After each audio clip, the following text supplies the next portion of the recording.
आज के इस टॉपिक में हम लोग पढ़ेंगे फंडामेंटल फोर्सेस के बारे में। ठीक है, तो कौन कौन से फंडामेंटल फोर्स हैं जो नेचर में प्रेजेंट है, इसके बारे में डिटेल हम लोग जानने वाले हैं। तो आज का टॉपिक, आज का हेडिंग आप लोगों को लिखना है फंडामेंटल फोर्सेस इन नेचर। तो फर्स्ट है, देखिए हम लोग को 4 तरह का फंडामेंटल फोर्स को पढ़ना है। क्लास 11th का स्टार्टिंग वीडियो है। इस वीडियो में हम लोग स्टार्टिंग जो आपका इंट्रोडक्शन चैप्टर होता है फर्स्ट का, उस सब के बारे में हम लोग आज डील करने वाले हैं। तो फंडामेंटल फोर्स में कौन सा होगा? सबसे पहला ग्रेविटेशनल फोर्स, दूसरा है वीक न्यूक्लियर फोर्स, थर्ड है इलेक्ट्रोमैग्नेटिक फोर्स और फोर्थ है स्ट्रॉन्ग न्यूक्लियर फोर्स। ठीक है, तो चारों के बारे में ये सब फंडामेंटल फोर्स है, ठीक है, जो नेचर में है। तो सारे को हमको डिटेल में एक एक करके बारी बारी पढ़ना है। ठीक है, तो चलिए सबसे पहला हम लोग पढ़ते हैं ग्रेविटेशनल फोर्स के बारे में कि ग्रेविटेशनल फोर्स होता क्या है ना। हम सबको पता है कि ग्रेविटी के कारण हम लोग यहाँ पर सीधा खड़ा हो पाते हैं, चल पाते हैं या फिर कुछ चीज़ को इकट्ठा करके रख सकते हैं। तो ग्रेविटेशनल फोर्स क्या होता है? जैसे कि यहाँ पर एक ऑब्जेक्ट है, दूसरा ऑब्जेक्ट यहाँ पर है, ठीक है, तो इसका अपना कुछ फोर्स होगा और इसका कुछ अपना फोर्स होगा। इसका मास हम लोग मान लिए m1, इसका मास हम लोग मान लिए m2, है ना, m1 m2, और इसमें जो फोर्स लग रहा है उसको मान लिए F1 और इस फोर्स को हम लोग मान लिए F2, और इसके बीच का जो डिस्टेंस हम लोग मानेंगे वो मान लिए हम लोग R। ठीक है, तो देखिए ये दोनों ऑब्जेक्ट जो है उसके बीच में क्या लगेगा? एक अट्रैक्शन फोर्स लगेगा।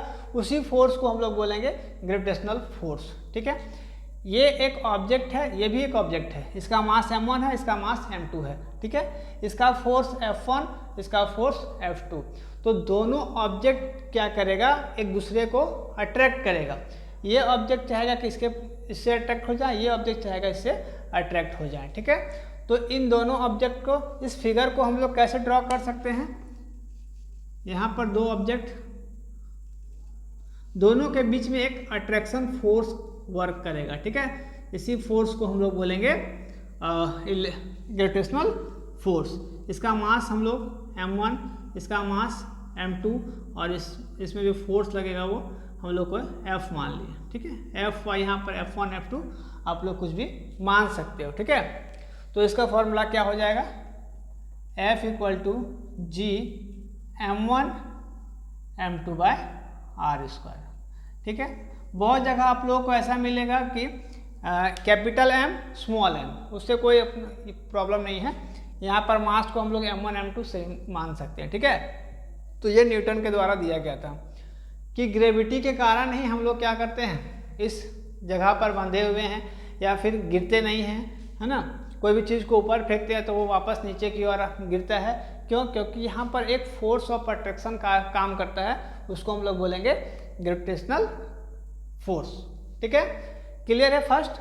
सेकेंड देखिए न्यूक्लियर, वीक न्यूक्लियर फोर्स। तो वीक न्यूक्लियर फोर्स क्या होता है? देखिए वीक न्यूक्लियर फोर्स में एलिमेंट्री पार्टिकल के बीच में फोर्स लगता है। ठीक है, वीक न्यूक्लियर फोर्स में आपका एलिमेंट्री पार्टिकल के बीच में फोर्स लगता है, ये वीक फोर्स होता है। जैसे कि देखिए, लेकिन ये ग्रेविटेशनल फोर्स है 10⁻25 टाइम्स क्या होता है? स्ट्रॉन्गर होता है। 10⁻25 टाइम्स क्या होगा आपका? स्ट्रॉन्गर होगा, है ना, किसकी तुलना में? ग्रेविटेशनल फोर्स की तुलना में। ठीक है, वीक न्यूक्लियर फोर्स जो होगा इससे क्या होगा? 10⁻25 टाइम्स क्या होगा? स्ट्रॉन्गर होगा। ठीक है, थर्ड आते हैं हम लोग इलेक्ट्रोमैग्नेटिक फोर्स। सारा का डिफिनेशन करेंगे तब आप लोगों को क्लियर हो जाएगा। ठीक है, अभी हम लोग बेसिक नॉलेज के लिए समझ लेते हैं, है ना। किसी बहुत कोई को डिफिनेशन नहीं चाहिए होता है, वो बुक से पढ़ते हैं, तो बस बेसिक नॉलेज के लिए हम लोग अभी इतना समझते हैं, उसके बाद फिर डिफिनेशन भी इसका करेंगे इसी वीडियो में। ठीक है, तो इलेक्ट्रोमैग्नेटिक फोर्स, इलेक्ट्रोमैग्नेटिक फोर्स या इलेक्ट्रोस्टैटिक्स फोर्स किसको बोलेंगे? देखिए यहाँ पर सबसे पहला है कि दो चार्ज पार्टिकल लेंगे, है ना, चार्ज पार्टिकल। वहाँ देखिए इससे पहले जो हम लोग लिए थे m1 m2, उसमें हम लोग ऑब्जेक्ट का बात किए थे। यहाँ पर क्या है? आपका चार्ज पार्टिकल है, तो इसका चार्ज पार्टिकल Q1 और ये चार्ज पार्टिकल को हम लोग मान लिए Q2। ठीक है, जो क्लास 12th के आपको फर्स्ट चैप्टर में पढ़ने को मिलेगा इलेक्ट्रोस्टैटिक्स कि दो रेस्ट चार्ज के बीच में हम लोग को कौन सा फोर्स लगेगा, वो फोर्स को हम लोगों को निकालना होता है। इसका डिस्टेंस हम लोग r मान लिए, ठीक है। तो यहाँ पर बेसिकली ये देखना है कि इलेक्ट्रोमैग्नेटिक फोर्स क्या होता है। तो इलेक्ट्रोमैग्नेटिक फोर्स कहाँ वर्क करता है, जहाँ पर दो चार्ज पार्टिकल होगा, है ना, दो चार्ज पार्टिकल के बीच में वो इलेक्ट्रोमैग्नेटिक फोर्स जनरेट होता है, ठीक है। यह क्या याद रखना है कि चार्ज पार्टिकल होना चाहिए। चार्ज पार्टिकल, इसको हम लोग Q1 मान लिए, इसको मान लिए Q2, और इसके बीच का सेपरेशन जो सेपरेट डिस्टेंस उसको r मान लिए, ठीक है। चलिए अब देखिए strong nuclear force. Strong nuclear force क्या होता है, तो न्यूक्लियस के बीच में न्यूट्रॉन्स और प्रोटॉन्स होते हैं। अगर ये मान लिया जाए कि ये क्या है, न्यूक्लियस है, तो इसके अंदर में न्यूट्रॉन और प्रोटॉन दोनों होता है ना। लेकिन दोनों बहुत ही क्या होता है, क्लोज होता है ना।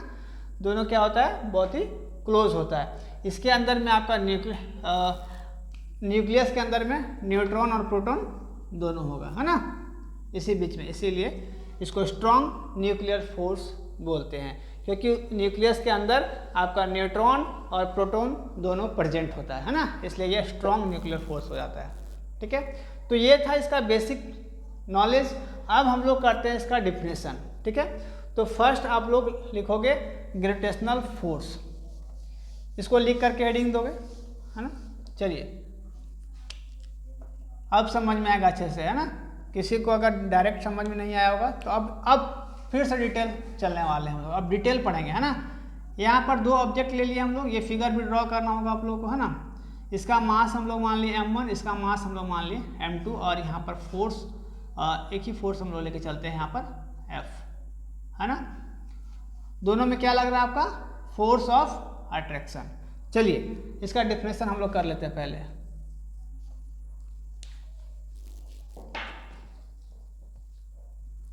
आप लोग क्लास 11 का ये फर्स्ट वीडियो है ना, ये आपका बेसिक इंट्रोडक्शन है। चलिए इसका डेफिनेशन करते हैं। The gravitational force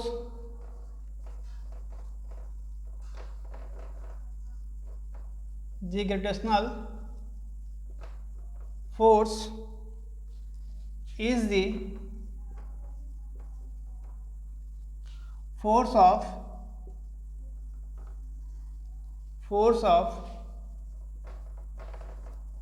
mutual attraction between any two objects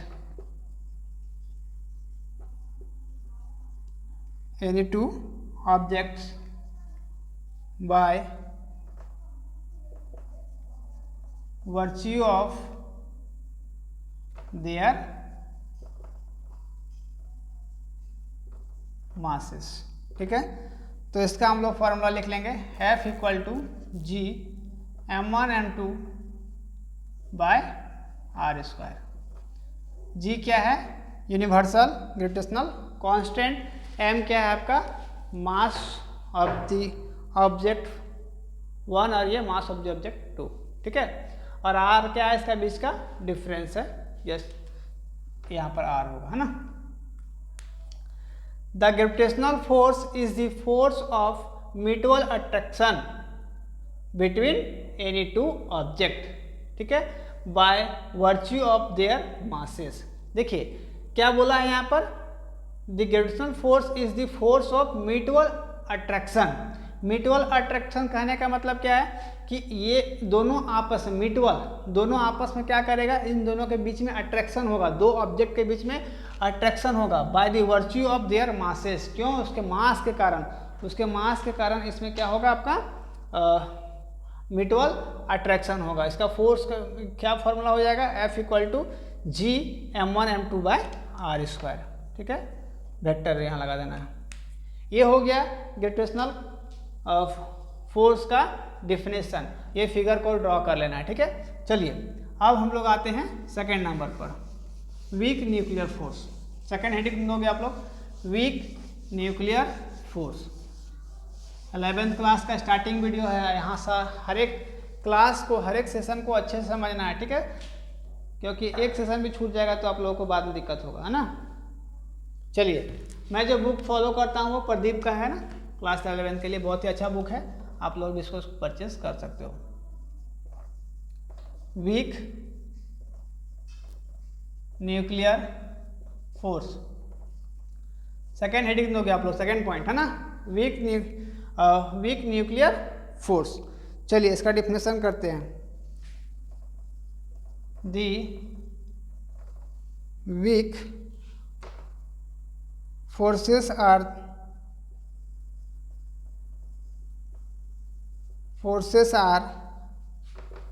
the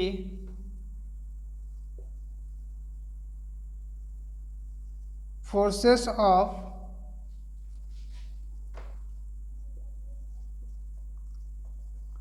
interaction between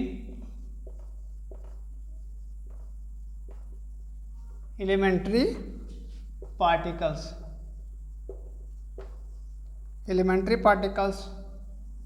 of short lifetime।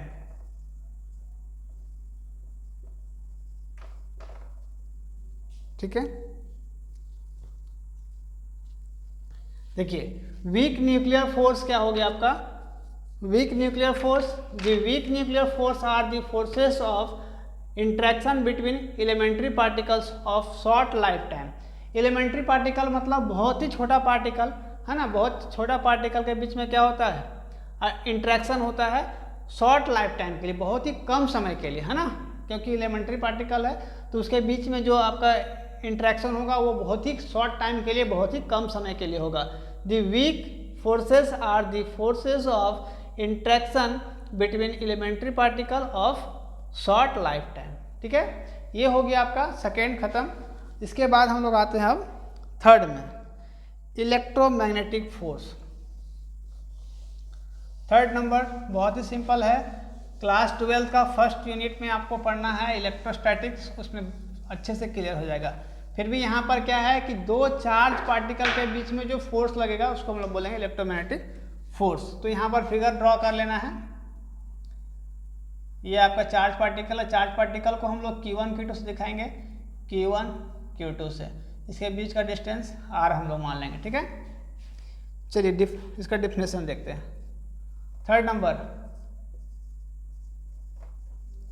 Electro magnetic forces या फोर्स, है ना। तो इसका डेफिनेशन लिखते हैं, द इलेक्ट्रोमैग्नेटिक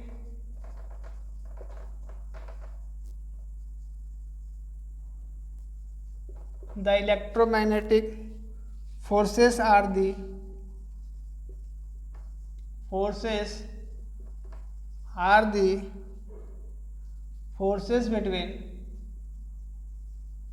forces between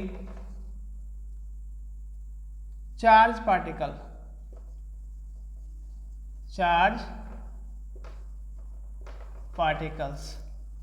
है ना, चार्ज पार्टिकल के बीच में आपका इलेक्ट्रोमैग्नेटिक फोर्स लगेगा। ठीक है, electromagnetic force are the forces between charge particle, charge particle के बीच में आपका इलेक्ट्रोमैग्नेटिक फोर्स लगेगा। देखिए दो चार्ज पार्टिकल लिए हम लोग Q1 Q2, इसके बीच में क्या लग रहा है आपका, इसके बीच का डिस्टेंस R हम लोग मान लिए, और यहाँ पर जो फोर्स जनरेट होगा या फोर्स लगेगा उसको बोलेंगे हम लोग इलेक्ट्रोमैग्नेटिक फोर्स या इलेक्ट्रोस्टैटिक्स फोर्स, है ना, electrostatics force.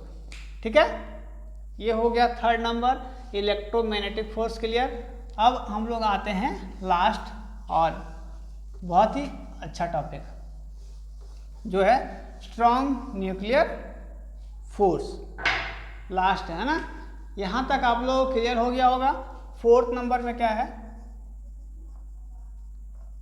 Strong nuclear force. Strong nuclear force में क्या बताएं हम लोग कि न्यूक्लियस के अंदर में न्यूट्रॉन और प्रोटॉन दोनों होता है, जिसके कारण वो स्ट्रॉन्ग न्यूक्लियर फोर्स कहलाता है। ठीक है,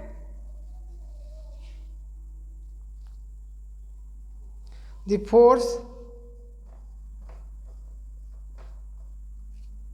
force that binds the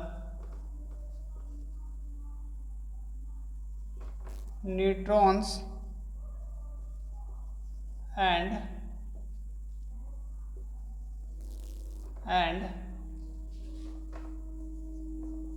protons together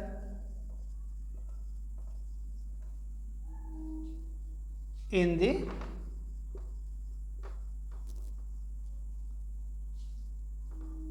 nucleus is called nuclear forces, strong nuclear forces, है ना, strong nuclear forces। ठीक है, ये चारों टॉपिक बहुत ही सिंपल था, ये इंट्रोडक्शन था ना। Strong nuclear force, strong nuclear force क्यों बोलते हैं इसको, क्योंकि उसके अंदर में क्या होता है, आपका न्यूट्रॉन्स और प्रोटॉन्स दोनों होता है ना। The forces the bind the nucleus and neutrons and protons together in the nucleus is called strong nuclear force. Strong nuclear force क्यों कहलाता है, तो याद रखना है कि न्यूट्रॉन्स और प्रोटॉन्स उसके अंदर होता है ना, इसीलिए वो आपका क्या होगा, स्ट्रॉन्ग न्यूक्लियर फोर्स होता है। ठीक है, ये था आपका इंट्रोडक्शन